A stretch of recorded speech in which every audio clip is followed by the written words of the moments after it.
закончилась согласительная комиссия по известному закону о выборах народных депутатов Республики Саха-Якутия и и депутатов муниципальных образований, в котором фракция «Единая Россия» предложила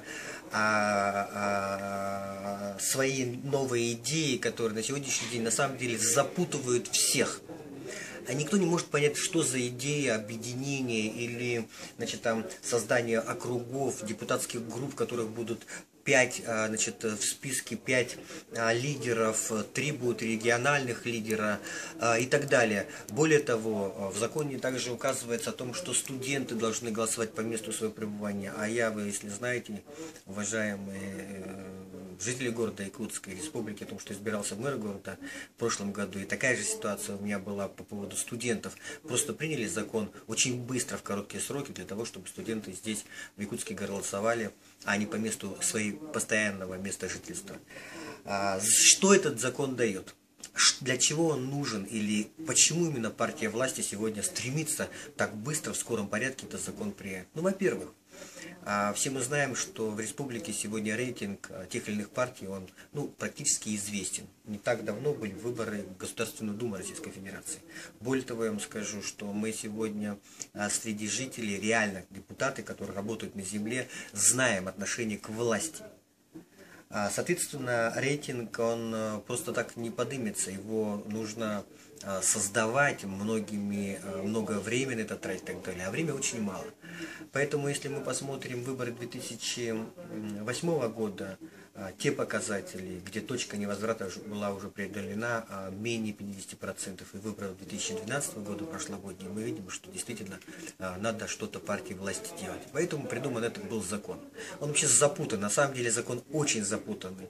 Там очень много непонятных вещей, новых созданий региональных групп, как эти группы будут работать, как эти группы будут избираться. Но все приводится к одному, чтобы создать максимальное большинство в Государственном собрании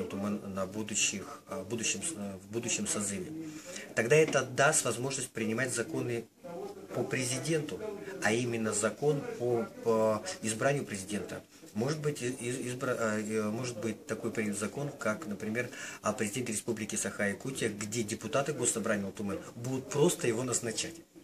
То есть вы представляете, сегодня партия большинства приняла закон о Государственном собрании Ултумен, где уже на будущий созыв мы будем с вами иметь в Государственном собрании кворум половины депутатов. То есть 36 человек из 70 могут решать уже судьбу всей республики. В частности, например, закон о выборах президента Республики Саха-Якутия. Далее. Такие вот подводные камни, как, например, если мы с вами будем приходить на избирательные участки и будем видеть на первой странице несколько лидеров общественного мнения, как Михаила Васильевича Николаева, Вячеслава Анатольевича Трой, Егора Ивановича Борисова, и будем за них голосовать, то внизу в списке будут другие кандидаты. Кто из них пройдет?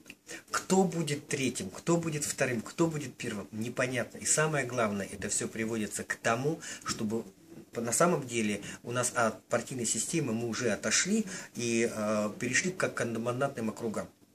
Поэтому все вот эта запутанность, она создает как раз и такие условия для того, чтобы можно было в будущем протаскивать свои законы. Сегодня все члены депутатских групп и фракций, которые, скажем, относятся к оппозиции, сегодня настроены достаточно решительно. Мы сейчас обсуждали, мы подписывать не будем протокол о согласительной комиссии, которые не пришли к консенсусу. Мы не будем голосовать за данный закон.